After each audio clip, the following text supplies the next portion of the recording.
ಇವ್ರನ್ನ ಉದ್ದಕ್ಕೋ ಹಗಲು ರಾತ್ರಿ ಹಾಕೊಂಡು ಬಡಿಯುವಂಥ ಮಾಧ್ಯಮಗಳಿಗೆ ಕೋಟಿ ಕೋಟಿ ದುಡ್ಡು ಕೊಡ್ತಾರೆ ಇವರು. ರಾತ್ರಿ ಪ್ರೈಮ್ ಟೈಮಲ್ಲಿ ಕೂತ್ಕೊಂಡು ಇವರಿಗೆ ಬಾಯಿಗೆ ಬಂದಂಗೆ ಬೈದು BJP ಪರ ಕೆಲಸ ಮಾಡೋ ಪತ್ರಕರ್ತರಿಗೆ ಬೆಳಗ್ಗೆ 9 ಗಂಟೆಗೆ ಟೆಂಡರನ್ನು ಮಾಡಿಕೊಡುವಂತಹ ಮಹಾ ಸಿದ್ಧಾಂತವಾದಿಗಳು ಕಾಂಗ್ರೆಸ್ನವರು. DK ಶಿವಕುಮಾರ್ ಅವರು ಸಿದ್ದರಾಮಯ್ಯನವರ ನಂತರ ಮುಖ್ಯಮಂತ್ರಿ ಆಗೋದಕ್ಕೆ ಅತ್ಯಂತ ಅರ್ಹರು ಅಂತ ಯಾರೋ ನಮ್ಮೊಂದಿಷ್ಟು ಸ್ನೇಹಿತರಿಗೆ ಫೋನ್ ಮಾಡಿದ್ರಂತೆ, ಯಾರೋ ಸಿದ್ದರಾಮಯ್ಯನವ್ರ ಬಣದವರು ನಾವು ಅಂತ ಹೇಳಿ. ಏನು DK ಶಿವಕುಮಾರ್ ಮುಖ್ಯಮಂತ್ರಿ ಆಗಬೇಕು ಅಂತ ಹೇಳೋದು? ಏನು DK ಶಿವಕುಮಾರ್ ಎಷ್ಟು ದುಡ್ಡು ಕೊಟ್ಟ ಅವನಿಗೆ? ಏನು DK ಶಿವಕುಮಾರ್ ಕೊನೆವರೆಗೂ ಅವನು ನೋಡ್ಕೊತಾನೋ ನಾವು ಒಂದು ಕಣ್ಣಿಡ್ತೀವಂತ? ನಿನ್ನ ಕಣ್ಣಿಗೆ ಮಣ್ಣು. ನಾನ್ಯಾಕೆ ಅಂಧಾಭಿಮಾನಿ ಆಗಲಿ? ನಾನು ಪತ್ರಕರ್ತ, ನಾನು ಕಾಂಗ್ರೆಸ್ ಸದಸ್ಯನೂ ಅಲ್ಲ, BJP ಸದಸ್ಯನೂ ಅಲ್ಲ, ಯಾವ ಪಕ್ಷಕ್ಕೂ ನಾನು ಇನ್ನೂ ಸೇರ್ಕೊಂಡೂ ಇಲ್ಲ.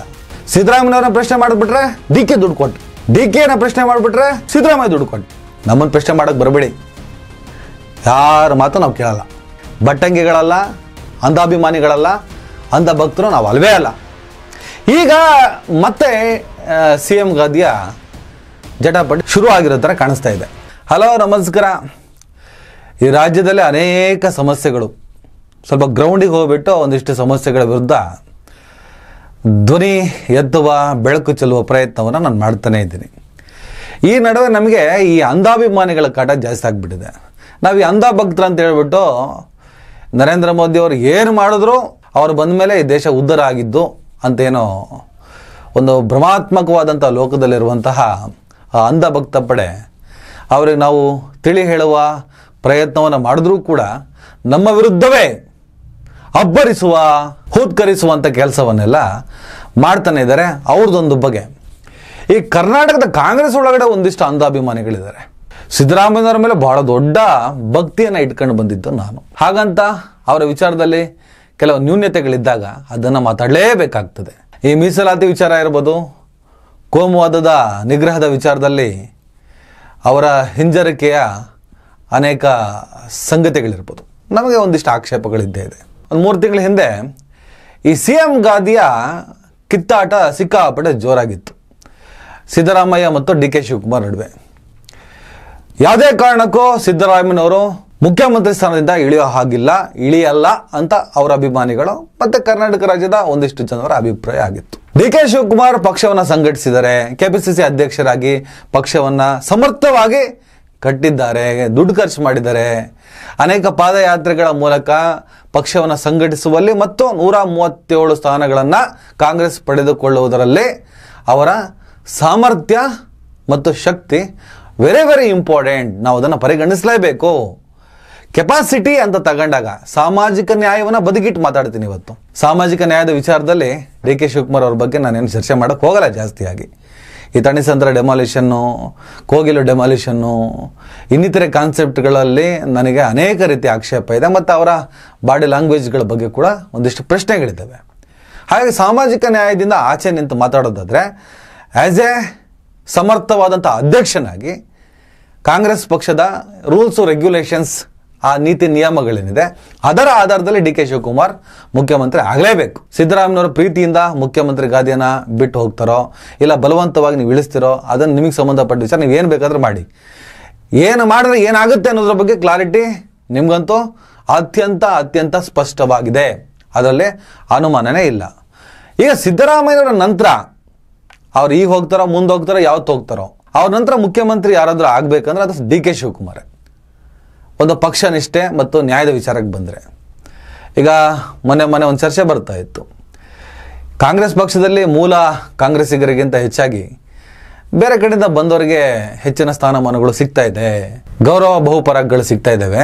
ಮೂಲ ಕಾಂಗ್ರೆಸ್ಸಿಗರು ಇನ್ನೂ ಪಟ್ಟಾಭಿಷೇಕಕ್ಕೆ, ಪದವಿಗೆ ಹೆಣಗಾಡಬೇಕಾದ ಸ್ಥಿತಿ ಇದೆ ಅಂತ ಈ ಥರದೊಂದು ಚರ್ಚೆ. ಅದು ಪಕ್ಷದ ಆಂತರಿಕ ವಿಚಾರ. ನಾನೇನು ಹೇಳ್ತೀನಿ ಅಂದರೆ, ಸಿದ್ದರಾಮಯ್ಯನವರ ನಂತರ ಮುಖ್ಯಮಂತ್ರಿ ಯಾರಾದರೂ ಆಗಬೇಕು ಅಂದರೆ ಅದು DK ಶಿವಕುಮಾರ್, ಅದರ ಅನುಮಾನನೇ ಇಲ್ಲ. ಒಂದು 3 ತಿಂಗಳ ಹಿಂದೆ ಸಿದ್ದರಾಮಯ್ಯ ವರ್ಸಸ್ DK ಶಿವಕುಮಾರ್, ಅರ್ಜೆಂಟಾಗಿ ಈಗ DK ಶಿವಕುಮಾರ್ ಅವ್ರನ್ನ ಮುಖ್ಯಮಂತ್ರಿ ಮಾಡಬೇಕು. 2.5 ವರ್ಷದ ಚರ್ಚೆ ಮುಗಿದು ಹೋಗಿದೆ.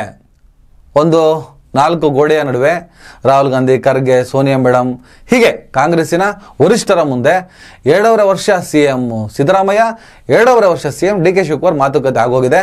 ಆದರೆ 3 ವರ್ಷ ಆಗ್ತಾ ಬಂತು, ಯಾಕೋ ಸಿದ್ದರಾಮಯ್ಯನವರು ಪದವಿಯಿಂದ ಇಳಿಯೋ ಥರ ಕಾಣಿಸ್ತಾ ಇಲ್ಲ. ಹಾಗಾಗಿ ಡಿ ಕೆ ಶಿವಕುಮಾರ್ ಬಣ ಈ ಮುಖ್ಯಮಂತ್ರಿ ಗಾದಿಯ ವಿಚಾರದಲ್ಲಿ ಒಂದಿಷ್ಟು ಸ್ಟೇಟ್ಮೆಂಟ್ಗಳನ್ನು ಕೊಡೋದಕ್ಕೆ ಶುರು ಮಾಡುತ್ತಾರೆ. ಆ ಸಂದರ್ಭದಲ್ಲಿ ನಾನೊಂದು ವಿಡಿಯೋ ಮಾಡಿದ್ದೆ. ಡಿ ಕೆ ಶಿವಕುಮಾರ್ ಅವರು ಸಿದ್ದರಾಮಯ್ಯನವರ ನಂತರ ಮುಖ್ಯಮಂತ್ರಿ ಆಗೋದಕ್ಕೆ ಅತ್ಯಂತ ಅರ್ಹರು ಅಂತ. ಯಾರೋ ನಮ್ಮೊಂದಿಷ್ಟು ಸ್ನೇಹಿತರಿಗೆ ಫೋನ್ ಮಾಡಿದ್ರಂತೆ, ಯಾರೋ ಸಿದ್ದರಾಮಯ್ಯನವ್ರ ಬಣದವರು ನಾವು ಅಂತ ಹೇಳಿ. ಏನು ಡಿ ಕೆ ಶಿವಕುಮಾರ್ ಪರ ವಿಡಿಯೋ ಮಾಡೋದು, ಏನು ಡಿ ಕೆ ಶಿವಕುಮಾರ್ ಮುಖ್ಯಮಂತ್ರಿ ಆಗಬೇಕು ಅಂತ ಹೇಳೋದು, ಏನು ಡಿ ಕೆ ಶಿವಕುಮಾರ್ ಎಷ್ಟು ದುಡ್ಡು ಕೊಟ್ಟ ಅವನಿಗೆ, ಏನು ಡಿ ಕೆ ಶಿವಕುಮಾರ್ ಕೊನೆವರೆಗೂ ಅವನು ನೋಡ್ಕೊತಾನೋ, ನಾವು ಒಂದು ಕಣ್ಣು ಇಡ್ತೀವಂತ. ನಿನ್ನ ಕಣ್ಣಿಗೆ ಮಣ್ಣು. ಕಾಂಗ್ರೆಸ್ಸಿನ ಕತೆ ಹೆಂಗಿದೆ ಅಂದರೆ, ಇವ್ರನ್ನ ಉದ್ದಕ್ಕೋ ಹಗಲು ರಾತ್ರಿ ಹಾಕೊಂಡು ಬಡಿಯುವಂಥ ಮಾಧ್ಯಮಗಳಿಗೆ ಕೋಟಿ ದುಡ್ಡು ಕೊಡ್ತಾರೆ ಇವರು. ರಾತ್ರಿ ಪ್ರೈಮ್ ಟೈಮಲ್ಲಿ ಕೂತ್ಕೊಂಡು ಇವ್ರಿಗೆ ಬಾಯಿಗೆ ಬಂದಂಗೆ ಬೈದು BJP ಪರ ಕೆಲಸ ಮಾಡೋ ಪತ್ರಕರ್ತರಿಗೆ ಬೆಳಗ್ಗೆ 9 ಗಂಟೆಗೆ ಟೆಂಡರನ್ನು ಮಾಡಿಕೊಡುವಂತಹ ಮಹಾ ಸಿದ್ಧಾಂತವಾದಿಗಳು ಕಾಂಗ್ರೆಸ್ನವರು. ದೊಡ್ಡ ಕತೆ. ಇವರನ್ನ ಉದ್ದಕ್ಕೂ ಯಾರು ಧಿಕ್ಕರಿಸ್ತಾರೋ ಅವ್ರಿಗಿವರು ಪ್ರಯಾರಿಟಿ ಕೊಡ್ತಾರೆ. ಇವ್ರನ್ನ ಬೇಡಿದ್ರೆ ಏನೂ ಸಿಗಲ್ಲ, ಇವ್ರನ್ನ ಬಡಿಬೇಕು, ಆವಾಗಲೇ ಇವರಿಂದ ವರ್ಕೌಟ್ ಆಗುತ್ತಂತ ವಿರೋಧಿಗಳು ಬದುಕೋದನ್ನು ಕಲ್ತಿದ್ದಾರೆ, ಹಾಗೆ ಬದುಕ್ತಿದ್ದಾರೆ. ಆದರೆ ಏನು ಮಾಡ್ತಾರೆ, ಸಿದ್ಧಾಂತ ಬಿಟ್ಟು ಹೋಗೋಕ್ಕಾಗಲ್ವೇ ನಮ್ಮಂಥ ಕೆಲವರಿಗೆ. ಆ ಸಂದರ್ಭದಲ್ಲಿ ಡಿ ಕೆ ಶಿವಕುಮಾರ್ ಅವರ ಒಂದಿಷ್ಟು ಬಾಡಿ ಲ್ಯಾಂಗ್ವೇಜ್ ಪ್ರಶ್ನೆ ಮಾಡೋಣಪ್ಪ, ತಗೊಳ್ಳಿ. ಅವತ್ತು ಮುಖ್ಯಮಂತ್ರಿ ಆಗಬೇಕು ಡಿ ಕೆ, ಯಾಕೆ ಆಗಬಾರ್ದು ಅಂತ ಪ್ರಶ್ನೆ ಮಾಡಿದ್ದಕ್ಕೆ ಸಿದ್ದರಾಮಯ್ಯನವ್ರ ಟೀಮ್ನವ್ರು ನಾವು ಅಂತ ಯಾರೋ ಫೋನ್ ಅಂತೆ. ಆಮೇಲೆ ಡಿ ಕೆ ಅವರ ಬಾಡಿ ಲ್ಯಾಂಗ್ವೇಜು, ಅವರ ದರ್ಪದ ಮಾತುಗಳ ವಿರುದ್ಧವಾಗಿ ಮಾತಾಡಿದ್ದಕ್ಕೆ ಡಿ ಕೆ ಬಣದವರಂತೆ ಸಿದ್ದರಾಮಯ್ಯನವ್ರು ಎಷ್ಟು ದುಡ್ಡು ಕೊಟ್ಟ ಇವ್ರಿಗೆ ಅಂತ. ಅಲ್ಲ ಕಣ್ರಯ್ಯ, ನಿಮ್ಗೇನು ತಲೆ ಕೆಟ್ಟೋಗಿದೆಯಾ?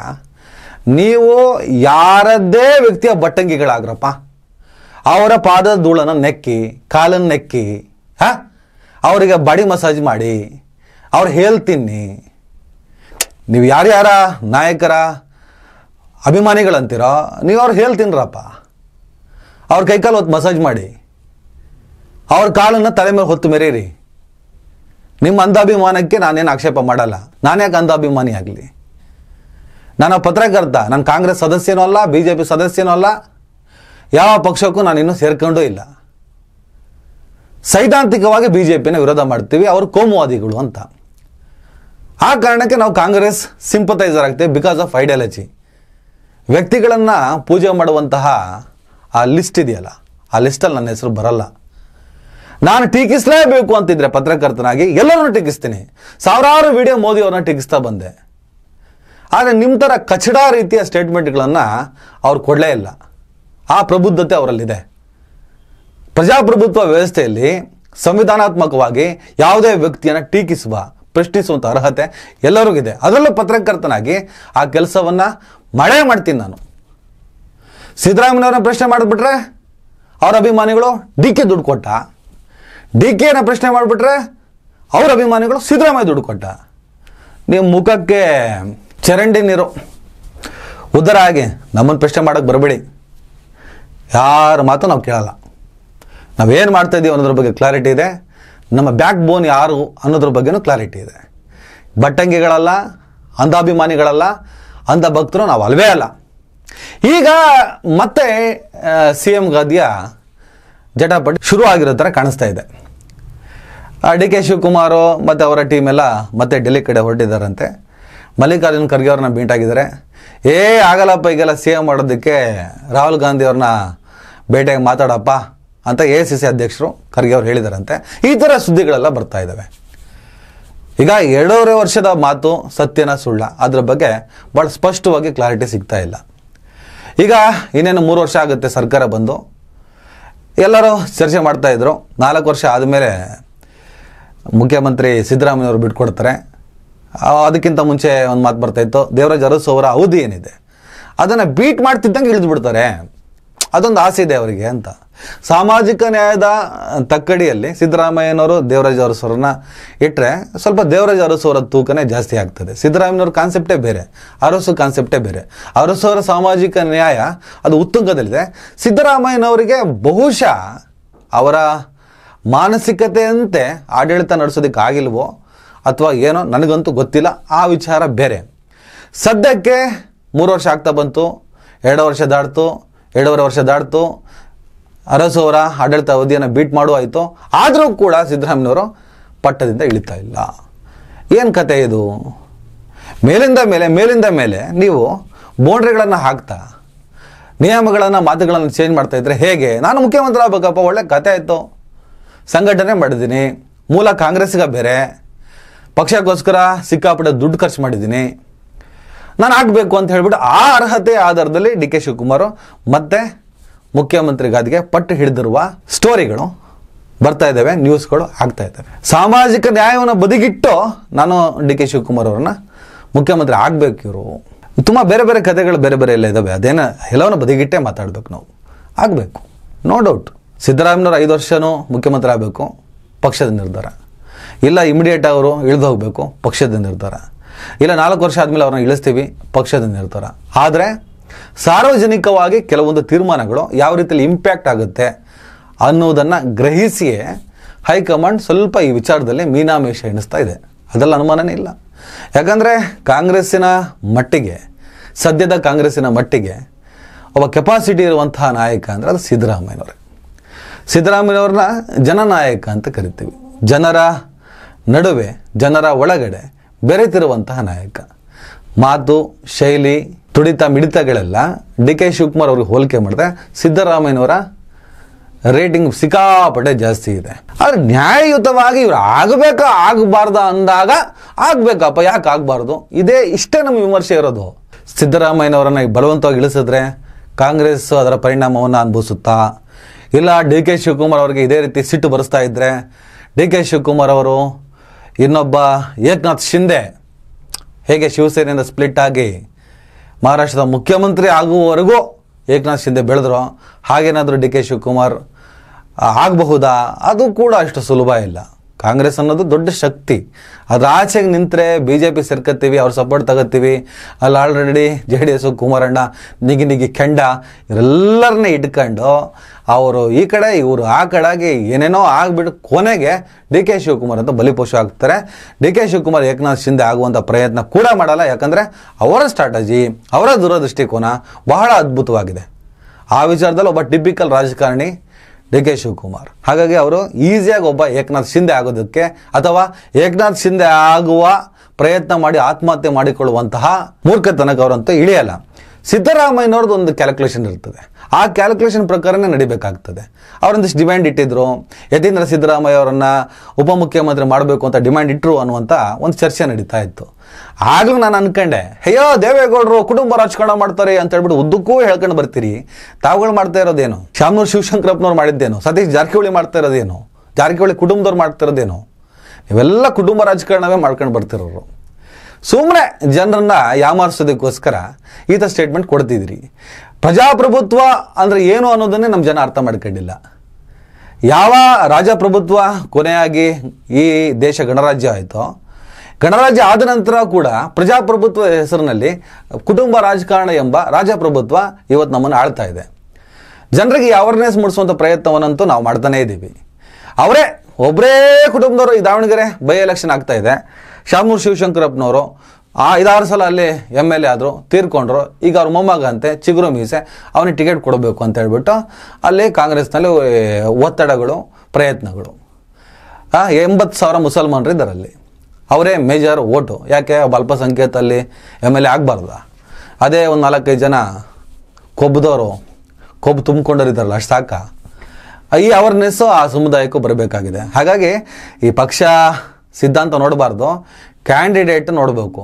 ತೀರಾ ನೀವು ಹಿಂದೂ ಮುಸ್ಲಿಂ ಅಂತ ಬ್ಯಾಟಿಂಗ್ ಬೌಲಿಂಗ್ ಮಾಡೋದಾದರೆ ಅವ್ರು ಬ್ಯಾಟಿಂಗ್ ಮಾಡ್ತಾರೆ ಅಂದಮೇಲೆ ನಾವು ಬೌಲಿಂಗ್ ಮಾಡಲೇಬೇಕು, ನೀವು ಬೌಲಿಂಗ್ ಮಾಡಲೇಬೇಕು ಅನ್ನುವಂಥ ಮಾತನ್ನು ಕೂಡ ಹೇಳೋದಕ್ಕೆ ನಾನು ಶುರು ಮಾಡಿದ್ದೀನಿ. ಅದ್ರ ಬಗ್ಗೆ ಇನ್ನೊಂದು ಸಲ ವಿಮರ್ಶೆ ಮಾಡೋಣ. ಯಾರೇ ಪಕ್ಷ ಬಿಟ್ಟರು ಎಲ್ಲರಿಗೂ ತೊಂದರೆನೇ. ಬಹುಶಃ ಈ ಕಾರಣಕ್ಕೆ ಅನಿಸುತ್ತೆ ಹೈಕಮಾಂಡು ಈ ವಿಚಾರದಲ್ಲಿ ಸೂಕ್ತವಾದ ನಿರ್ಧಾರ ತೆಗೆದುಕೊಳ್ಳೋದಕ್ಕೆ ಹಿಂದೆ ಮುಂದೆ ನೋಡ್ತಾ ಇದೆ.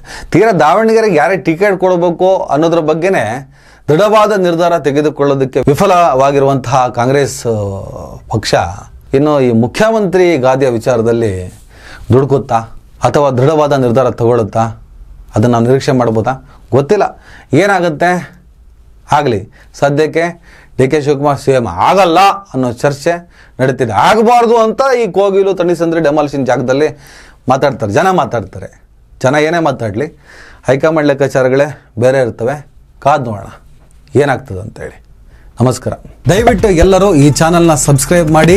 ನಿಮ್ಗೆ ಇಷ್ಟ ಆದರೆ ಈ ಚಾನಲ್ಗೆ ಜಾಯ್ನ್ ಆಗಿ. ಈ ವಿಡಿಯೋ ಇಷ್ಟ ಆದರೆ ದಯವಿಟ್ಟು ಎಲ್ಲರೂ ಶೇರ್ ಮಾಡಿ.